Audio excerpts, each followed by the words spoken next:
Hello everyone, good evening. क्या आप भी यूजीसी नेट की तैयारी हर बार पूरी करते हो, कोचिंग करते हो, नोट्स बनाते हो, पिछले वर्ष के प्रश्नों को करने के बावजूद भी आपका सिलेक्शन नहीं होता है? तो ये वीडियो आप सभी लोगों के लिए है। आज की इस वीडियो में हम जानेंगे कि वो 5 छुपी हुई गलतियां यानी 5 हिडन मिस्टेक्स कौन सी हैं जो आप बार बार यूजीसी नेट में आपको फेल करवा रही हैं। तो आज का जो सेशन होने वाला है स्टूडेंट, इसमें हम रियल पीवाईक्यू एग्जाम्पल्स को लेंगे और उनके थ्रू समझने की कोशिश करेंगे कि आखिरकार ये जो गलतियां हैं ये कौन सी गलतियां हैं और इनको सुधारा कैसे जा सकता है। यहाँ पे मेरा फोकस केवल इतना नहीं है कि मैं सिर्फ आपको सिलेबस ही आपको बताऊं, यहाँ पे आपका आत्मविश्वास भी जगाना बहुत जरूरी है, क्योंकि जब हम बिलीव करते हैं, जब हमारा आत्मविश्वास अच्छा होता है, तब हम चीजें और बेहतर तरीके से कर पाते हैं। तो बहुत सारे स्टूडेंट में ये जो मिस्टेक्स हैं ये बार बार रिपीट करने की आदत बन चुकी है, जिसकी वजह से उनका यूजीसी नेट का एग्जाम क्लियर नहीं हो रहा है।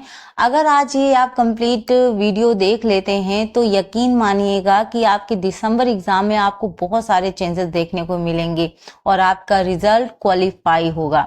ठीक है, तो चलिए स्टार्ट करते हैं आज की क्लास। और अगर आज की क्लास पसंद आए तो लाइक शेयर सब्सक्राइब जरूर कीजिएगा, बेल आइकन जरूर प्रेस कर लीजिएगा, ताकि जब भी मेरी क्लासेस आएगी इन फ्यूचर आपको नोटिफिकेशन मिलेगा। और अगर आपको इससे कुछ सीखने को मिल रहा है, कौन सी गलतियां आप इससे सुधार पा रहे हैं, कमेंट बॉक्स में जरूर बताइएगा। चलिए स्टार्ट करते हैं आज की क्लास और देखते हैं क्या है ये 5 हिडन मिस्टेक्स। पहली मिस्टेक की अगर मैं बात करूं तो है सिर्फ नोट्स पढ़ना, कॉन्सेप्ट नहीं समझना। यहाँ पे बहुत सारे स्टूडेंट सिर्फ कोचिंग, नोट्स, पीडीएफ इसी सब चक्कर में रहते हैं, यही सब पढ़ते हैं, लेकिन जो कॉन्सेप्ट है, जो मेन है, यूजीसी नेट जैसा एग्जाम देने के लिए अगर आप सोच रहे हैं कि केवल क्वेश्चन आंसर कर लेने से, पीवाईक्यू बेस्ड क्वेश्चन कर लेने से आपका एग्जाम क्लियर हो जाएगा, तो आप बहुत गलत सोचते हैं।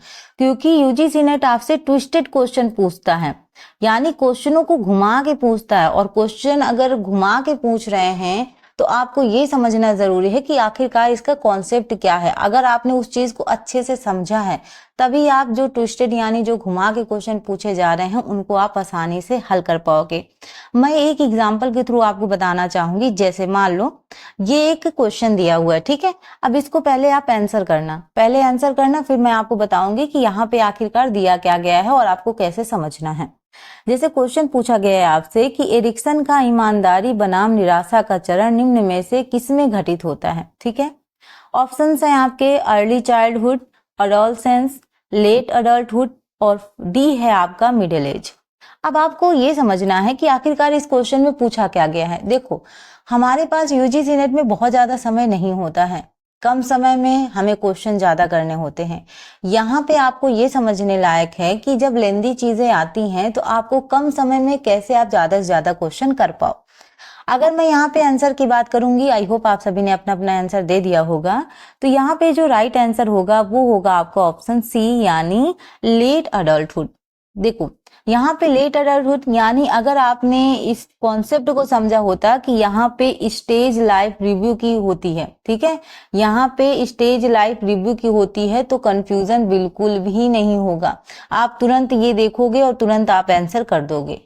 ये होता है पढ़ना। अगर आपने कॉन्सेप्ट अच्छे से एरिक्सन का पढ़ा हुआ है, ठीक है, तो यहाँ पे आप आराम से इस क्वेश्चन का आंसर दे सकते हो। तो इतना आप माइंड में रखो कि अगर आप प्रीवियस ईयर क्वेश्चन भी सॉल्व कर रहे हो तो उसमें भी ये देखो कि आखिरकार आपसे एग्जामिनर पूछ क्या रहा है। आप हूबहू आप ये मत सोचो कि हूबहू ऐसा ही क्वेश्चन आपको एग्जाम में देखने को मिलेगा। एक दो मिल भी सकते हैं, लेकिन बहुत से क्वेश्चन ऐसे ही मिलेंगे जिसको वो ट्विस्ट कर देंगे, वो घुमा देंगे क्वेश्चन को, ताकि आप कंफ्यूज हो जाओ। और हमारा पढ़ाई का मेन मकसद ही यही होता है, अपनी कंफ्यूजन क्लियर करना, है ना। अगर आप कंफ्यूज ही रहोगे तो फिर पढ़ने का मतलब ही क्या हुआ। यानी हमें अपनी कंफ्यूजन दूर करनी है। कंफ्यूजन दूर कैसे होगी? कॉन्सेप्ट पढ़ने से। सो कॉन्सेप्ट पे फोकस करें, ठीक है। मैं ये नहीं कह रही हूँ कि दूसरी चीज नहीं करनी है, लेकिन आपका जो मेन की है वो है concept clear, previous year question solve, ठीक है। और जो एमसीक्यू है, मॉक टेस्ट लगा रहे हो, सब सॉल्व हो जाएगा। बस कॉन्सेप्ट क्लियर रखो। कॉन्सेप्ट क्लियर करने के बाद क्वेश्चन लगाओगे, मजा आ जाएगा। चलिए नेक्स्ट मिस्टेक की अगर मैं बात करूं तो यहाँ पे जो बहुत सारे स्टूडेंट करते हैं, दूसरी मिस्टेक है स्ट्रैटेजी बार बार बदलना, कंसिस्टेंसी नहीं रखना। ठीक है, तो यहाँ पे हम क्या करते हैं, एक बार कुछ देखा, किसी का वीडियो देखा, मोटिवेट हुए, हमने ये स्ट्रैटेजी बनाई, ऐसे ऐसे पढ़ेंगे, ऐसे ऐसे करेंगे। दूसरी बार फिर देखा फिर 2-3 दिन बाद हमारा स्ट्रैटेजी चेंज हो गया, हम दूसरी चीज करने लगे। तो अगर हर 3 दिन में हम स्ट्रैटेजी बदलेंगे, ठीक है, तो यहाँ पे आपको ये दिक्कत होगी कि आपका जो फोकस है वो टूट जाएगा, है ना। तो यहाँ पे आपको क्या करना है, स्ट्रैटेजी में टिके रहना। अगर आप एक बार अपनी रणनीति बनाते हैं कि आखिरकार मुझे करना क्या है, मुझे पढ़ना क्या है, कैसे मुझे क्या चीज मैनेज करनी है, तो उस पर टिके रहो लास्ट तक। अब यहाँ पे मैं बताऊं आपको, एक एग्जाम्पल के दूं। जैसे मान लो ये आपका एक क्वेश्चन दिया हुआ है। क्वेश्चन मैंने जितने क्वेश्चन लिए हैं स्टूडेंट, सारे प्रीवियस ईयर क्वेश्चन हैं, यानी पिछले वर्ष जो प्रश्न पूछे गए हैं उन क्वेश्चनों को मैंने यहाँ पे ऐड किया है। क्वेश्चन पूछा गया है, आ रिसर्च हाइपोथेसिस इज, यानी एक शोध परिकल्पना है। क्या है? एक सिद्ध सिद्धांत, एक परीक्षण हेतु एक धारणा, और यहाँ पे एक सांख्यिकी उपकरण, और डी है एक सैद्धांतिक निर्माण। अब आप पहले आंसर देने की कोशिश करिए कि आखिरकार इसका आंसर क्या होगा। तो यहाँ पे अगर हम बात करें इसके राइट आंसर की, तो राइट आंसर आपका होगा परीक्षण हेतु एक धारणा। तो यहाँ पे जो आपका रिसर्च से क्वेश्चन पूछा गया, हाइपोथेसिस से यानी परिकल्पना से पूछा गया, तो ये क्या है, आपका एक धारणा है। यहाँ पे आपको जरूरत है कॉन्सेप्ट समझने की। देखो, कॉन्सेप्ट समझने से ही क्या होता है, कॉन्फिडेंस डेवलप होता है। जब आप अच्छे से लगातार चीजें करते हैं ना, तो आपका कॉन्फिडेंस डेवलप होता है। यही आपको करना है। कोई चीज अगर आपने एक बार ठान ली है, आपने एक बार स्ट्रैटेजी बना ली है, आप उस हिसाब से चीजों को मैनेज करना सीखो। बार बार देख के हाँ मुझे ये भी करना चाहिए, मुझे वो भी करना चाहिए, हम एक साथ कई सारी चीजें नहीं पकड़ सकते। जितना हमारी मुट्ठी में आता है आप उतना ही पकड़िए, और उतना ही पकड़ के चलेंगे तो सब कुछ आपकी मुट्ठी में आ जाएगा। ठीक है, चलिए नेक्स्ट आपका जो मिस्टेक है वो है प्रीवियस ईयर को रटना, एनालिसिस नहीं करना। मेजर मिस्टेक की अगर मैं बात करूं, जब सबके यहाँ पे जब बच्चे यूट्यूब पे सर्च करते हैं और देखते हैं कि जो स्टूडेंट हैं, वो टीचर हैं, वो क्या बोल रहे हैं, तो उनका यही मानना होता है कि वो कह रहे हैं कि प्रीवियस ईयर क्वेश्चन देखो 30 से 40% आएगा वहां से, है ना। तो ये गलत भी नहीं है, ये मैं भी मानती हूँ कि 30% तक आपके प्रीवियस ईयर क्वेश्चन से फंस जाते हैं। क्वेश्चन इज, यहाँ पे सबसे बड़ा क्वेश्चन ये उठता है कि क्या केवल सिर्फ प्रीवियस ईयर क्वेश्चन याद करना सही है। अब यहाँ पे बच्चे क्या करते हैं, प्रीवियस ईयर क्वेश्चन आया उसको रट लिया, हूबहू रट लिया। वहां पे ये नहीं समझते हैं कि ट्रेंड और एग्जामिनर के सोचने का तरीका हमको समझना है। प्रीवियस ईयर क्वेश्चन लगाना केवल ये नहीं है कि हूबहू ऐसे ही क्वेश्चन आपको अगले, अगर ऐसा ही होता तो आधे से ज्यादा लोग सबसे ज्यादा प्रीवियस ईयर क्वेश्चन ही पढ़ते, उसके अलावा कुछ पढ़ते नहीं। भाई 30 से 40% तो यही हो जा रहा है। उसके बाद वो क्या कहते हैं, एमसीक्यू कर लेते, मॉक टेस्ट दे लेते, कॉन्सेप्ट कोई पढ़ता ही नहीं। कहते कि भाई 30 से 40% यही मिल रहा है, तो एक काम करते हैं सबसे ज्यादा फोकस इसी में करते हैं।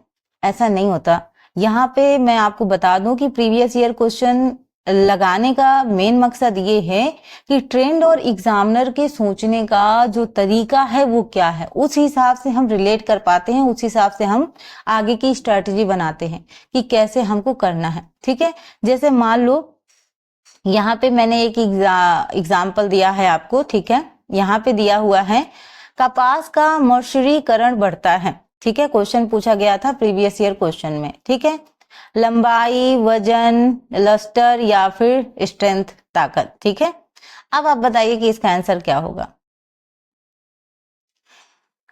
यहाँ पे आपका जो आंसर है वो है ऑप्शन नंबर सी, लस्टर। यहाँ पे मेरे समझाने का मतलब आपका ये है कि जब हम प्रीवियस ईयर क्वेश्चन करते हैं तो हम उसको एनालिसिस करेंगे। क्या करेंगे, हम एनालिसिस करेंगे कि आखिरकार जो टॉपिक वाइज चीजें पूछी जाती हैं, कौन सी चीजें ट्रेंड में है, कौन सा हर बार क्वेश्चन थोड़ा नया आता है और कौन सा हर बार क्वेश्चन इसी टॉपिक से पूछा जाता है। हमारे प्रीवियस ईयर क्वेश्चन लगाने का मेन मकसद यही है कि हमें देखना है कि ट्रेंड के हिसाब से कौन से टॉपिक से क्वेश्चन ज्यादा उठाए जा रहे हैं, कौन सा टॉपिक बार बार रिपीट हो रहा है। उस क्वेश्चन में हम ज्यादा फोकस करेंगे। और स्पेशली याद रखिएगा, प्रीवियस ईयर क्वेश्चन को रटना नहीं है स्टूडेंट। कई बार प्रीवियस ईयर क्वेश्चन से प्रश्न आते हैं, लेकिन उन्हीं प्रश्नों को क्या किया जाता है, थोड़ा सा ट्विस्ट कर दिया जाता है, घुमा दिया जाता है। अब उन्हीं क्वेश्चनों के साथ आप भी घूम जाते हो। आपको नहीं घूमना है, आपको क्वेश्चन को सॉल्व करना है, ठीक है। तो यहाँ पे बस आप इतना याद रखिएगा कि ये जो मिस्टेक है प्रीवियस ईयर क्वेश्चन को रटने की, इसको बिल्कुल भी ना कीजिए। एनालिसिस करिए कि आखिरकार जो पिछले कुछ वर्षों में पूछे गए हैं प्रश्न वो किस किस टॉपिक से पूछे गए हैं, कौन सा टॉपिक बार बार रिपीट हो रहा है। आप ये देखिए इतने सालों में ऐसा कौन सा टॉपिक है जो हर बार आता है, आप उस पे फोकस कीजिए, ठीक है। तो यहाँ पे आपको ये थोड़ा सा जानना जरूरी था।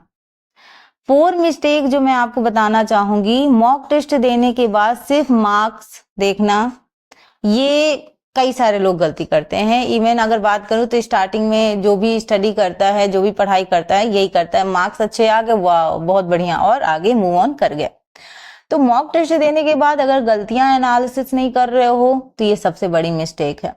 आपको मॉक टेस्ट तो देना है, लेकिन साथ में उसका सोल्यूशन देखना है कि आखिरकार ये मेरा क्वेश्चन गलत हुआ तो हुआ कैसे, कहाँ पे मुझसे गलती हो रही है, ताकि मैं अगली बार इन गलतियों को ना दोहरा सकूं और इनको सही कर सकूं।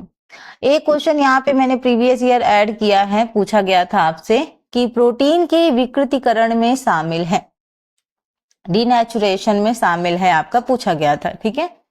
आपके ऑप्शन है जैविक गतिविधि का नुकसान, बी है हाइड्रोलिसिस, सी है बहुलीकरण, ठीक है, यानी पॉलीमराइजेशन, और डी है आपका नन ऑफ दिस। तो आपको इनमें से बताना है कि आपका जो करेक्ट आंसर होगा वो क्या होगा, ठीक है। बताइएगा इसका राइट आंसर क्या है। तो यहाँ पे इसका जो करेक्ट आंसर है वो है जैविक गतिविधि का नुकसान, ठीक है, यानी लॉस ऑफ बायोलॉजिकल एक्टिविटी। तो आपको क्या करना है, गलतियों से सीखना है, उन्हें समझना बहुत जरूरी है। यही आपका मेन होता है प्रीवियस ईयर क्वेश्चन सॉल्व करने का, ठीक है, और आपके मॉक टेस्ट देने का। मॉक टेस्ट देने का मतलब ये है कि जो हमसे मिस्टेक हो रही हैं उन्हें हम सुधार रहे हैं, उन्हें हम सही कर रहे हैं। और ये तो टाइम मैनेजमेंट तो मॉक टेस्ट में रहता ही है साथ में। आप कितने, वो आपका पूरा टाइम मैनेज होता है, जितने समय में आप पेपर देते हो वही आपका पूरा टाइम मैनेज जैसा होता है, उसी टाइमिंग में आपको पूरा चीज करना रहता है। तो एक तरीके से एक हैबिट भी बन जाती है कि जब आप एग्जाम देने जाते हो तो आप उसी हिसाब से चीज करते हो और आपके क्वेश्चन छूटते नहीं। बहुत सारे स्टूडेंट ऐसे भी हैं कि जिनका टाइम कम पड़ जाता है, कई सारे क्वेश्चन छूट जाते हैं, तो बस यही फिर अफसोस होता है कि माइनस मार्किंग है नहीं, निगेटिव मार्किंग होती तो कोई टेंशन होती है ना। निगेटिव मार्किंग है नहीं, आपको कंप्लीट क्वेश्चन करने हैं, तो इसमें अगर एक भी क्वेश्चन आपसे मिस हो जाता है तो दुख बहुत होता है। तो इसलिए टाइम मैनेजमेंट भी बहुत जरूरी है। मिस्टेक जो 5 है आपका, डर और डाउट के साथ पढ़ाई करना।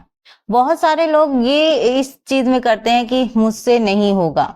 ये जो सोच है ना, ये आपकी प्रिपरेशन को कमजोर कर जाती है। सेल्फ बिलीव जरूरी है। मन में पहले ही आपने ठान लिया पता नहीं मेरा होगा या नहीं होगा, ये एग्जाम बहुत टफ है, इतनी ज्यादा पढ़ाई करनी पड़ेगी तब एग्जाम क्लियर होगा, क्या मैं 10-20 दिन में निकाल पाऊंगी, क्या 4-5 महीने मेरे लिए काफी हैं। लॉट्स ऑफ क्वेश्चन आपके दिमाग में आ जाते हैं। ये जो क्वेश्चन है इनको थोड़ा सा साइड रखो। अगर स्मार्ट स्ट्रेटजी के साथ, अच्छी रणनीति के साथ अगर प्रिपरेशन करते हो और मन में बिलीव करते हो कि यस मुझसे हो पाएगा, मैं ये कर पाऊंगी, तो ये डेफिनेटली हो पाएगा। ये पता है आत्मविश्वास बहुत बहुत अच्छी चीज है, ये कोई फील नहीं कर सकता, लेकिन जिन्होंने फील किया है ना वही समझता है। यहाँ पे आपको सबसे पहले तैयारी से पहले ही अपना एक माइंड सेट कर लो कि नहीं मुझसे सब कुछ हो पाएगा, मैं सब कुछ कर सकती हूँ, बस जुट जाओ फिर करने में, है ना। ये जो गलतियां हैं ये स्टूडेंट कभी मत करना। एग्जाम देने से पहले आप पहले ही डाउट कर दो पता नहीं मैं हो पाएगा नहीं हो पाएगा।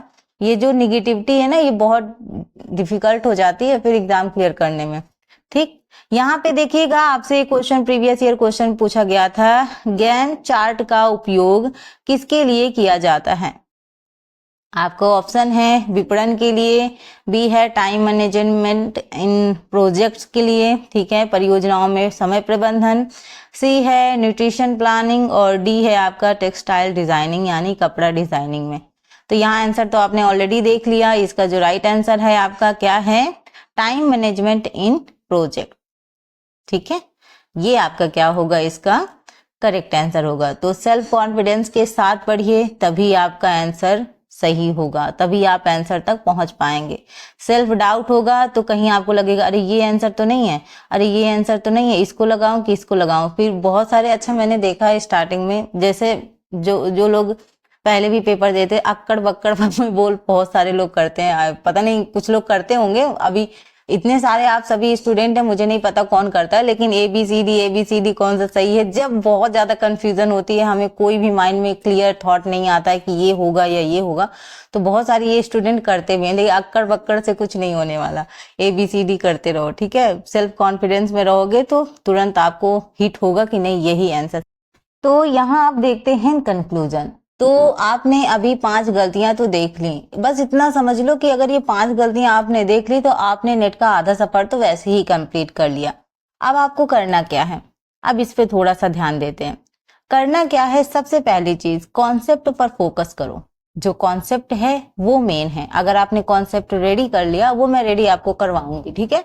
वो मैंने आपको बोला है कि फ्री क्लासेस आपको यूट्यूब में मिलेंगी, पूरी नेट की, होम साइंस की और पेपर 1 की भी। तो पेपर 1 तो बेसिकली अगर मैं बोल दूं तो कुछ जो इम्पोर्टेंट जो टॉपिक्स हैं उनको तो कंप्लीट करवाऊंगी, साथ में प्रीवियस ईयर क्वेश्चन और MCQ होंगे। बाकी होम साइंस में फुल होगा, यानी आपके कॉन्सेप्ट भी क्लियर होंगे, आपके प्रीवियस ईयर क्वेश्चन भी होंगे, MCQs भी करवाऊंगी, एंड मोटिवेशन तो ऑलरेडी हमेशा रहेगा ही। नेक्स्ट अगर मैं बात करूं तो प्रीवियस ईयर का एनालिसिस करना, रटना नहीं है, जो मैंने आपको पहले ही बताया, आपको समझना है, ताकि जो एग्जामिनर ट्विस्टेड क्वेश्चन पूछता है, क्वेश्चन घुमा के पूछता है, आप एग्जामिनर को ही घुमा दो, खुद मत घूमो, है ना। तो यहाँ पे आपको यही करना है, क्वेश्चन को समझना है कि भाई आप बस ये कह दो भाई एग्जामिनर आप चाहे जैसे ही क्वेश्चन घुमा के पूछ लो, मैं कर लूंगी क्योंकि मैंने कॉन्सेप्ट पढ़ रखा है। तो ये कॉन्फिडेंट होना चाहिए। तो यहाँ पे अगर मैं बात करूँ तो नेक्स्ट है आपका कंसिस्टेंट, ठीक है। तो यहाँ पे आपको क्या करना है, कोई चीज शुरू करनी है तो बीच में ब्रेक मत लगाओ, गाड़ी चल रही है तो उसको चलने दो, ठीक है। नेक्स्ट है आपका मॉक टेस्ट के बाद रिव्यू करना, ये आप मत भूलिएगा, क्योंकि अगर आप मॉक टेस्ट के बाद एनालिसिस नहीं करते हैं, चीजों को, अपनी गलतियों को समझते नहीं है, तो ये आपकी मेजर मिस्टेक हो सकती है। नेक्स्ट है आपका, और सबसे जरूरी, खुद पर विश्वास करना, बिलीव योरसेल्फ। आप कर सकते हो, आप हर वो काम कर सकते हो जो इम्पॉसिबल भी है, इम्पॉसिबल को भी पॉसिबल कर सकते हो, ये आप में आत्मविश्वास होना चाहिए। तो ये जो चीजें हैं, ये सारी चीजें बहुत इंपॉर्टेंट है।